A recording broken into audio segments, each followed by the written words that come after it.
So we are heading down from Amman to the town of Dibon, and this preserves the biblical name Dibon. Anybody blamed my camera work, I blame Jordanian roads. Yeah. Many of the most significant archaeological discoveries were not found by archaeologists, and where we're going and what was found there is no exception to that. It was actually found by a Protestant missionary by the name of Frederick Klein.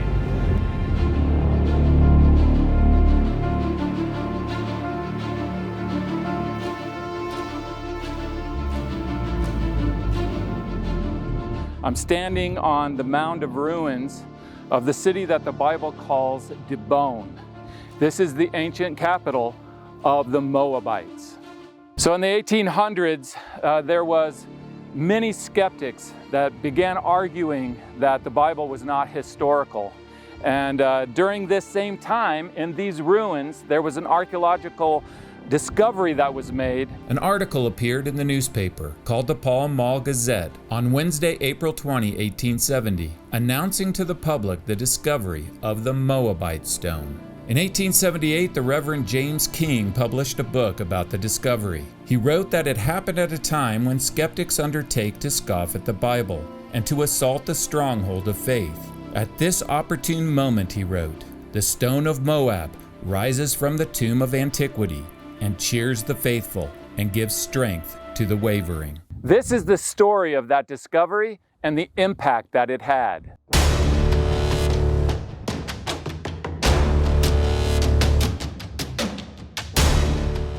For those interested, I'll leave a link in the description where you can order a copy of my book, which is #1 in archaeology.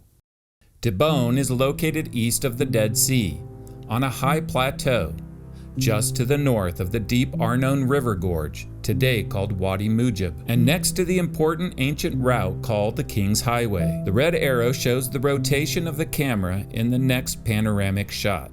This is the Arnon River Canyon to the south.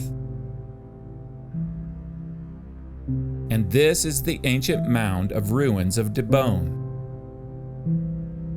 Next to it is the town of Dibon, which preserves the older biblical name Dibon. To the east is the King's Highway, still in use today. Dibon sits on a plateau where to the west is the Dead Sea. In 1868, the Reverend Frederick A. Klein, who was a native of Prussia and an Anglican church missionary, was living in Jerusalem, but made an expedition on the eastern side of the Jordan. Klein wrote a letter dated Jerusalem, March 23, 1870, where he gives his personal account of this wonderful discovery. So on August 19th, 1868, he came into this area, and there was an encampment here of Bedouin. And so, as was the custom, he went into the tent of the sheikh and was served coffee. And while he was drinking this coffee, the sheikh told him that in the ruins that was less than a 10-minute walk away from this encampment, there was a stone with an inscription on it that had never been seen by a European. So Klein was taken somewhere up here on the Acropolis of the site, and he was shown this huge granite slab with an inscription facing the sky. And this was a pivotal moment because how he responded to seeing this inscription was going to communicate to the Bedouin around him how valuable this stone was. And so he could have acted like it was no big deal. Oh, just another inscription. You've seen one inscription, you've seen them all. Show me something interesting, and walked off. But he didn't know if he would ever see this inscription or if anybody would ever see this inscription again. So I think he did what he had to do. He made a sketch of the stone and inscription. He wrote a copy of the letters from the script of the inscription. He couldn't move the stone. It was huge. It was too heavy. And so all that he could do was take his sketch and his notes and take those back to Jerusalem with him. So after Klein left here, the Bedouin realized that they had something valuable here because Klein got quite excited about it. And so they sent their own riders out to Jerusalem to announce that, that there was this stone with an inscription, because that's what they do around here. They wanted to have a bartering war go on. And so as word got out in Jerusalem, the different agents from the different countries started trying to purchase this inscription for their national museums.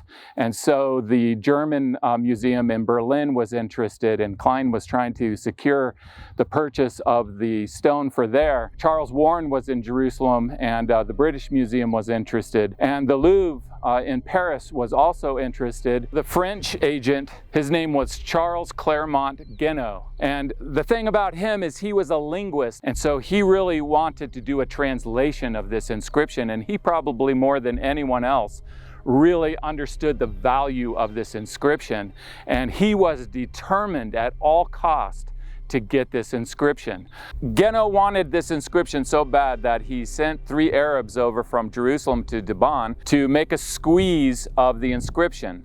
Now, a squeeze, think of paper mache being laid wet over the top of the inscription and then allowed to dry.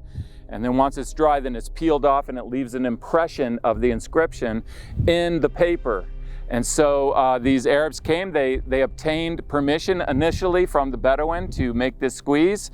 And they went, they put the paper over the inscription, and they were waiting for it to dry when the Bedouins started fighting. A fight broke out and they were attacked. One of them was stabbed in his leg from the lance of a Bedouin. And so you can go and look at the pictures from the 1800s, and you can see the lances and what they looked like that the Bedouin were using. He was stabbed. One of his companions grabbed the paper and ripped it from the inscription. It was still wet, and jumped onto his horse and galloped off to Jerusalem, and his companions were able to join him. And so this is the way that a squeeze, it was damaged, but it was a squeeze, got to Ganneau in Jerusalem. After the squeeze was made, then the Bedouin really knew that this was valuable, and so the bartering went on, and different groups tried to purchase the stone. Eventually, this is the Ottoman period, and so the Turkish government got involved. The Turkish government said, you got to turn it over. And the Bedouin hated the Turks, and they said to themselves, well, we'd rather destroy it than turn it over to the Turks. And this is when catastrophe struck. So then somewhere right around here, the Bedouin decided to do the unthinkable.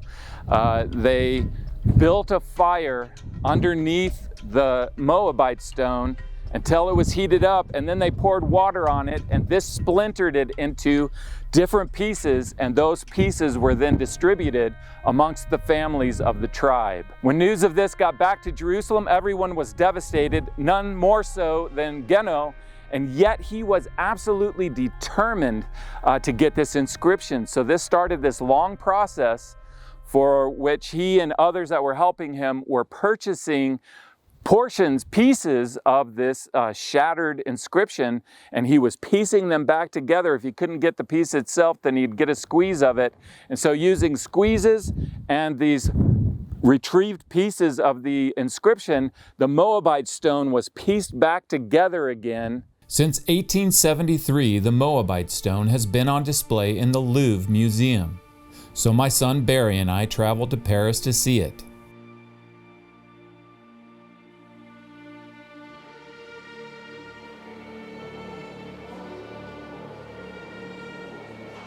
This is the Moabite display in the Louvre, while this is the Mona Lisa. But at least there were a few of us excited about Mesha's inscription. So finally, I get to see for the first time the Moabite stone itself. I've been wanting to see this for many, many years, and here it is. Wow.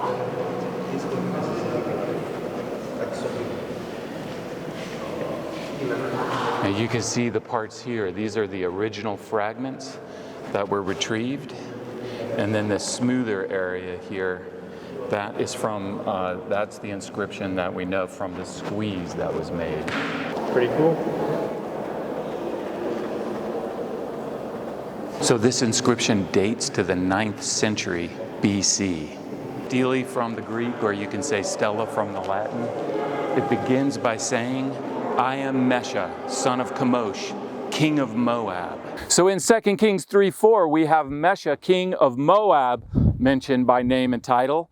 And then the Mesha inscription cries out, I am Mesha, king of Moab. I mean, how incredible is that we have this king of Moab mentioned by name in the Bible, and then we have the actual words of Mesha that were written on this inscription coming from that time period. And then it talks about the oppression of Israel by Omri, king of Israel. And so it mentions Omri, king of Israel by name. And of course, we have Omri in the Bible. It talks about his son, which we know is Ahab. And then the Bible says that after the death of Ahab is when Mesha rebels against Israel. And so this is a typical victory stele, where he is bragging about the battles that he has won over Israel and the places that he has built up. So one of the victories that Mesha wins is against Ataroth. And so Ataroth is mentioned specifically on here as one of the cities that Mesha conquers from Israel. North of Dibon is the mound of ruins of Ataroth. So now we're heading north from Dibon to Ataroth. There are actually at least 12 names that are found in the Bible that are also found in the Mesha inscription. Ataroth is one of them. So I'm standing in the ruins of Ataroth. Mesha and his army are conquering from Dibon to the north. Mesha in his inscription says specifically that he attacked and destroyed this city. He killed all the people in this city as an offering to his god Chemosh. And so the question then is, who was it that Mesha was attacking? Well, it was Israel that was living here. Now this happens all the way back in the book of Numbers that we read about. When Israel is coming in from its wilderness wandering, this is about 1400 BC, they're on their way to the Promised Land. At that time, this land is occupied by the Amorites. And so the Israelites attack them and conquer this land from Sihon, king of the Amorites, and then they occupy this place. For example, in Numbers chapter 32, verse 34, it says the Gadites built up Dibon and Ataroth. Now, isn't this interesting? Because then when we go forward in history over 500 years, we come to the time of Mesha and his inscription. And he says of this city, the men of Gad dwelled in the country of Ataroth from ancient times. He says ancient times because they had been dwelling here for over 500 years, according to the biblical account. So these are the ruins and the entrance of a temple. And then at the front of the temple here, we have a sacred stone, a standing stone. The archaeology of the excavation of this is really interesting. This was in use during the Israelite period when the Gadites occupied this site. They were using it for an illegitimate worship of Yahweh.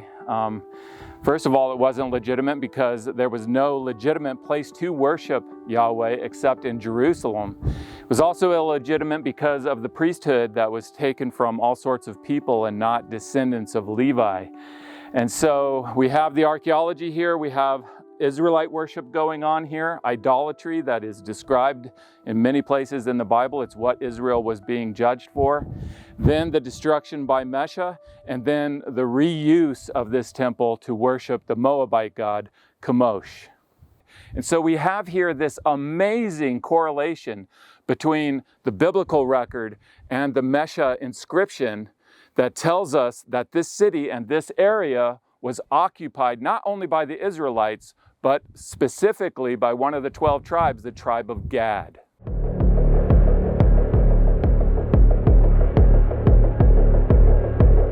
In his inscription, Mesha also describes attacking the town of Nebo, located north of Ataroth.